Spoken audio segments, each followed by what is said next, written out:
Hola a todos, mi nombre es Micaela Martínez, auxiliar docente de la Tercer Cátedra de Anatomía, y en esta ocasión, junto a mis compañeros Tamara Barja y Sebastián Parra, preparamos esta presentación que va a tratar sobre las bases anatómicas de todo lo que respecta al líquido cefalorraquídeo, donde vamos a hablar básicamente de su producción, su circulación y su reabsorción. Como siempre, les recomiendo hacer una lectura previa del tema para que puedan aprovechar mejor la clase. Los objetivos de esta clase consisten en que al finalizar la misma, ustedes puedan describir la formación del líquido cefalorraquídeo, detallar su circulación por el sistema ventricular y el espacio subaracnoideo, describir el sitio de su reabsorción y, por último, de forma complementaria, mencionar las bases anatómicas para una correcta punción lumbar. El líquido cefalorraquídeo es un fluido corporal que se caracteriza por ser incoloro y transparente. Esta es una fotografía de muestras de líquido cefalorraquídeo que quería que vean para que recuerden el aspecto cristalino que tiene en condiciones normales, ya que estas características pueden cambiar en situaciones patológicas.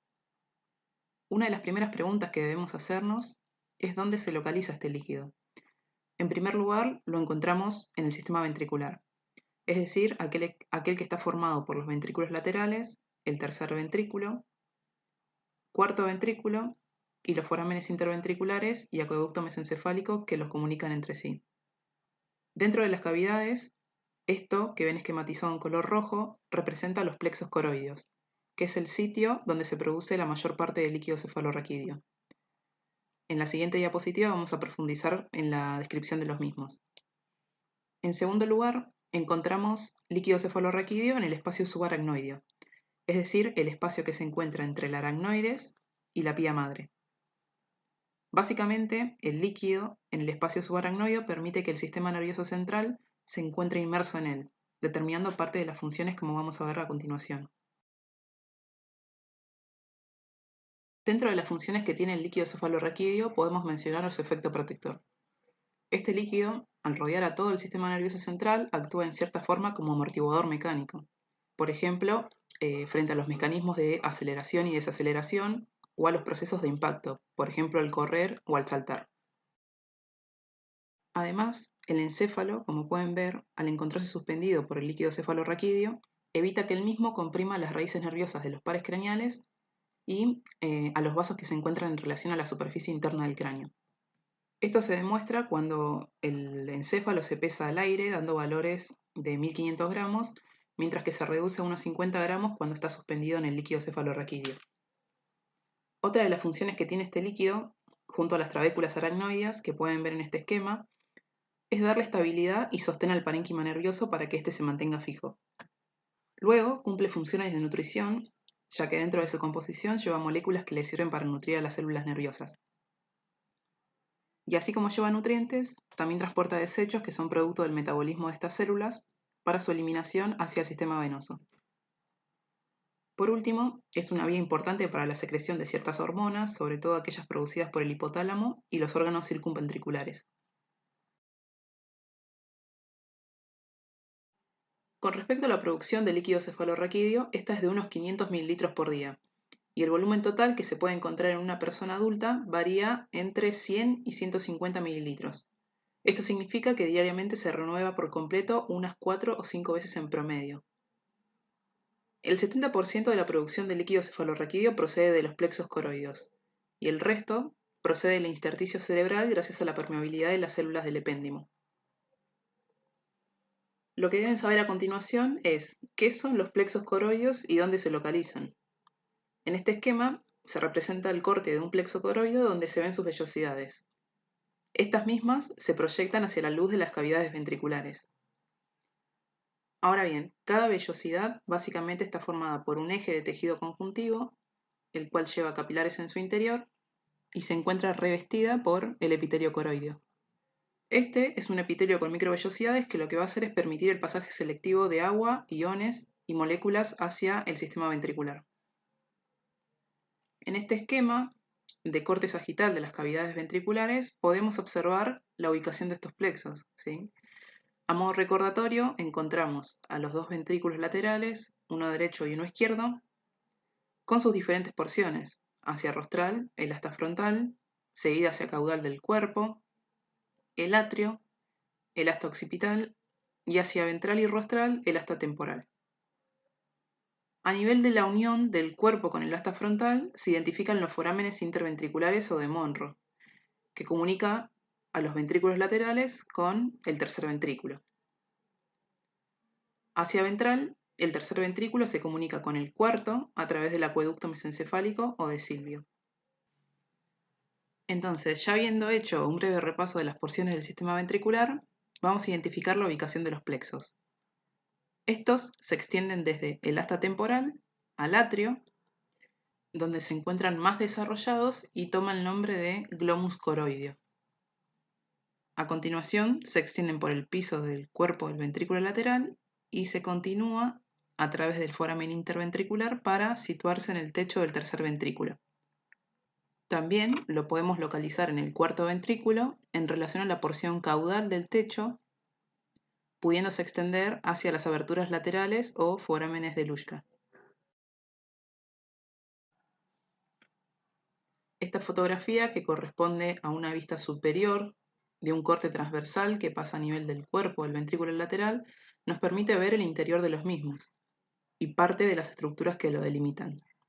En la línea media encontramos al septum pellucidum, hacia rostral a la rodilla del cuerpo calloso y hacia los laterales a la cabeza y al cuerpo del núcleo caudado. Como vemos en esta fotografía, estos delimitan tanto el asta frontal como al cuerpo del ventrículo. Medialmente, a cada lado de la línea media encontramos a ambos tálamos, y hacia rostral, entre los pilares del fornix y el tálamo, encontramos a los forámenes interventriculares. Esta fotografía la puse más que nada para que ustedes vean el aspecto y la relación que guardan estos plexos coroideos a nivel del cuerpo del ventrículo lateral. Como ven, se ubican por encima de los tálamos y los recorren de caudal a rostral, hasta ingresar al foramen interventricular y finalmente ubicarse en el techo del tercer ventrículo. Con respecto a la circulación del líquido cefalorraquídeo, como les adelanté previamente, este tiene una dirección de flujo, desde la zona donde se produce, es decir, desde las cavidades ventriculares donde se localizan los plexos coroideos, hacia la zona donde se reabsorbe, es decir, hacia las granulaciones aracnoides asociadas principalmente al seno sagital superior. Este movimiento se ve favorecido por el gradiente de presión que existe entre estos dos puntos y a procesos como la sístole cardíaca, que se transmite a través de las paredes de las arterias de los vasos cerebrales, a la respiración y a los movimientos de los cilios de las células ependimarias que se encuentran tapizando las cavidades ventriculares. Las flechas que ven en el esquema representan la dirección del movimiento del líquido cefalorraquídeo. Este se dirige desde los ventrículos laterales hacia el tercer ventrículo, atravesando el foramen interventricular, y luego llega al cuarto ventrículo atravesando el acueducto mesencefálico o de Silvio. Una vez dentro del cuarto ventrículo, el líquido toma dos caminos posibles. En primer lugar, hacia el espacio subaracnoideo, donde se dirige prácticamente la totalidad del líquido, o hacia el conducto del epéndimo, aunque hay que tener en cuenta que los diferentes autores mencionan que la cantidad que ingresa por aquí es insignificante. La siguiente pregunta sería, ¿cómo pasa el líquido desde el cuarto ventrículo hacia el espacio subaracnoideo? Y básicamente lo hace utilizando tres aberturas asociadas a esta región. Estas son dos laterales, llamadas aberturas laterales o forámenes de Luschka, y una abertura media, o también llamado foramen de Magendie. Una vez que el líquido ingresa al espacio subaracnoideo, se distribuye por las diferentes cisternas del mismo, tanto en la región craneal como en la región caudal. Desde aquí ascienden con movimientos envolventes, entrando en relación con la superficie de la médula espinal, el tronco del encéfalo y el cerebelo, y ambos hemisferios cerebrales. Y finalmente llega a las granulaciones aracnoideas, que están principalmente distribuidas a lo largo del seno sagital superior, las cuales van a permitir su pasaje desde el espacio subaracnoideo hacia el sistema venoso. Bueno, como ya les había adelantado, las estructuras que van a permitir el pasaje del líquido cefalorraquídeo al sistema venoso son las denominadas vellosidades aracnoides.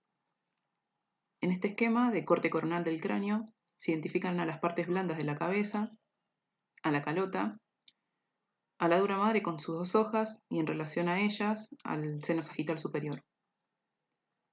También se identifica al aracnoides, al espacio subaracnoideo con sus trabéculas y a la pía madre en relación al parénquima cerebral.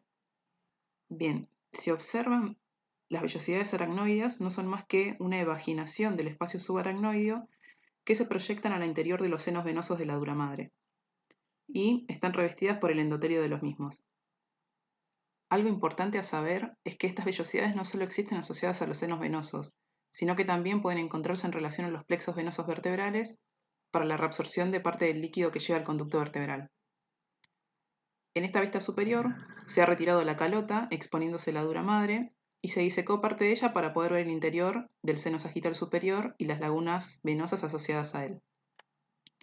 Algunos autores mencionan que estas vellosidades, cuando forman agrupaciones que son visibles macroscópicamente, se denominan granulaciones aracnoideas y se localizan sobre todo en esta zona, es decir, en relación al seno sagital superior y sus lagunas venosas. También pueden dejar impresiones, como ven acá, sobre la cara interna de la calota, denominadas fositas granulares de Pacchioni. Básicamente, lo que tienen que saber es que las vellosidades aracnoideas funcionan como válvulas que permiten el pasaje del líquido cefalorraquídeo desde el espacio subaracnoideo hacia el sistema venoso, favoreciendo de esta forma al recambio constante del mismo. Bueno, ya para finalizar, quería remarcarles que el estudio del líquido cefalorraquídeo es fundamental frente a diferentes patologías del sistema nervioso central. Les había mencionado que gracias a la permeabilidad que tienen las células ependimarias, el líquido cefalorraquídeo refleja el estado biológico del sistema nervioso, pudiendo alterarse, por ejemplo, en una patología inflamatoria, en una patología infecciosa o incluso hemorrágica.